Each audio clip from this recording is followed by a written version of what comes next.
Everyone, this is doctor Neelam Avtar Singh, homeopathy consultant. आजकल हम 100 days 100 cases कर रहे हैं। उसके तहत आज 32nd डे है। आज हम एक अस्थमा के केस की बात करेंगे, जो कि एक फीमेल पेशेंट है 24 इयर्स के।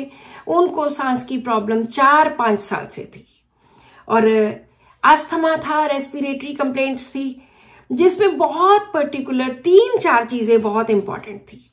उन्होंने आकर बोला कि सांस बहुत मुश्किल से आता है, रात को खास करके रात को तकलीफ बहुत बढ़ जाती है और साथ में रेस्पिरेटरी प्रॉब्लम के साथ साथ बेचैनी बहुत होती है और गुस्सा बहुत चढ़ता है।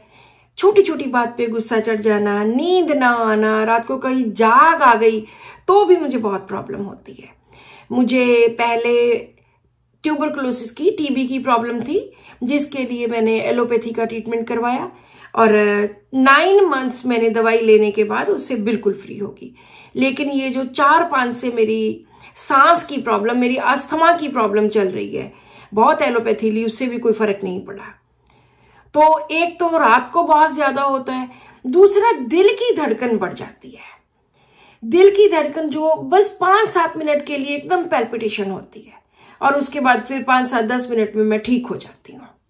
बेचैनी बहुत होती है रेस्पिरेटरी कंप्लेंट के साथ, और इसको सिर्फ मैं बाहर खुली हवा में जाती हूँ तब मुझे आराम मिलता है, अदरवाइज आराम ही नहीं मिलता।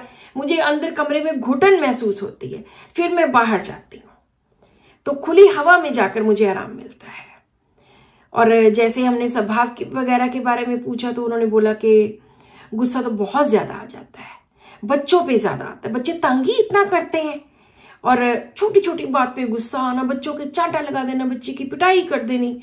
उसके बाद फिर मैं रोना शुरू कर देती हूँ और मन में पछतावा होता है कि क्यों किया, नहीं मारना था। जब पेशेंट ऐसे बोलता है कि पछतावा होता है, फिर हमारा ये नेक्स्ट क्वेश्चन होता है कि यार साथ के साथ ही पछतावा होता है या कुछ देर के बाद, एनालाइज करने के बाद।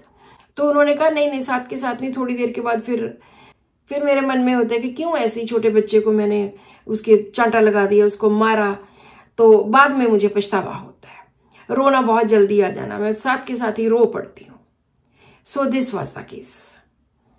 जो भी डॉक्टर्स इसको एनालाइज करना चाहते हैं वो रूब्रिक्स बनाएं और एनालिसिस निकालें। अब हम बात करते हैं इस केस के एनालिसिस की।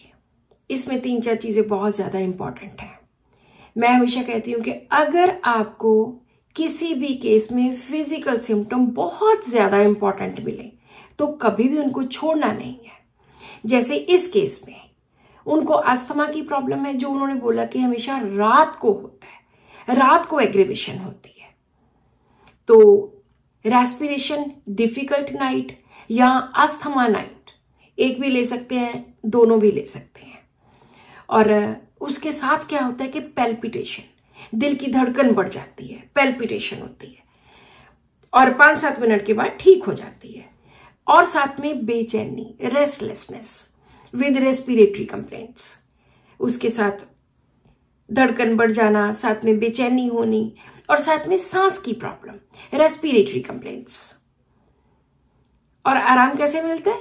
इन ओपन एयर, खुली हवा में बाहर जाके। Asthma, draft of air, ameliorate, open air ameliorate, आराम आना बाहर जाके। बहुत सारे अस्थमा वाले ऐसे पेशेंट्स होते हैं जिनको खुली हवा में आराम मिलता है। और अगर हम मेंटल सिम्टम्स की ऐसे बात करें तो बहुत ज्यादा नहीं थे, बस एंगर एट ट्राइफल्स, छोटी छोटी बात पे गुस्सा बहुत ज्यादा आना और गुस्से में बच्चों की पिटाई कर देनी, फिर बाद में पछतावा। एंगर ट्राइफल्स एट, ट्राइफल्स क्या होता है? वो बहुत छोटी सी बात, वो एक तुच्छ बात जिसकी किसी के लिए, जिसकी कोई मायने नहीं है, जो बिल्कुल भी इंपॉर्टेंट नहीं है, उस बात पे भी गुस्सा। Anger violent and weeping easily, remorse, पछतावा। यहां पे हम anger alternating with quick repentance नहीं लेंगे, क्योंकि यहां पे उसने ये नहीं बोला कि पहले मैं बच्चे की पिटाई कर देती हूं, उसके बाद तुरंत बाद मुझे पछतावा होता है। अगर पेशेंट तुरंत वर्ड यूज करे, क्विकली, साथ के साथ, तभी के तभी, तब हम वो रूब्रिक लेंगे। अदरवाइज हमारे पास एक ब्रॉडर रूब्रिक है, रिमोर्स, पछतावा, तो हम वो वाला रूब्रिक लेंगे। तो यहां पर रिमोर्स रूब्रिक लिया। मैंने ट्यूबरकुलोसिस रूब्रिक भी लिया है, वो आप ले भी सकते हो या नहीं भी ले सकते। सो जब ये सारे के सारे रूब्रिक्स डाले, इनमें pulsatilla was common in all of these rubrics. जो सेकेंड मेडिसिन आती है दैट इज आर्सेनिक, और आर्सेनिक में ओपन एयर एमिलेशन नहीं है, आर्सेनिक में रेस्टलेसनेस विद रेस्पिरेटरी कंप्लेंट्स नहीं है, उसमें वीपिंग इजीली भी नहीं है। इसी तरह सीपिया थर्ड मेडिसिन थी, उसमें भी ओपन एयर एमिलेशन नहीं है, पैल्पिटेशन नहीं है और रेस्टलेसनेस नहीं है। सो ऐसे हर मेडिसिन को हम डिफ्रेंशिएट कर सकते हैं 2-2, 3-3 बातों से कि ये सिम्टम है, ये नहीं है। सो सबसे पहले उनको पल्साटिला 30 दी गई। उसके एक हफ्ते के बाद उन्होंने बोला कि अभी तो कुछ कह नहीं सकते। फिर उसके बाद 200 की एक डोज दी गई। देन उनके हर रोज हेडेक होता था। उन्होंने आके बोला अगले हफ्ते कि बहुत सिर दर्द होता है, हर रोज ही होता है। फिर पल्साटिला 1 mg दी गई और उसके बाद उन्होंने बोला कि दोबारा मुझे ना तो सांस वाली ज्यादा प्रॉब्लम हुई, ना तो अस्थमा ही हुआ, और मैंने ट्रेवल भी किया, ट्रैवल करने के बावजूद भी मुझे कोई भी हेडेक नहीं हुआ। पहले तो हर रोज हुआ करता था, और सांस की प्रॉब्लम भी बिल्कुल ठीक है।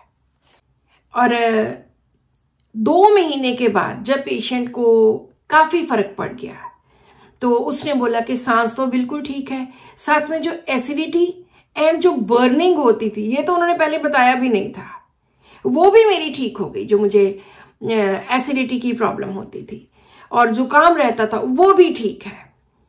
फ्राइड फूड से एग्रीवेशन होती थी, वो मैं वैसे ही नहीं खाती, और मुझ में टॉलरेंस बढ़ गई है, मुझ में पेशेंस आ गई है।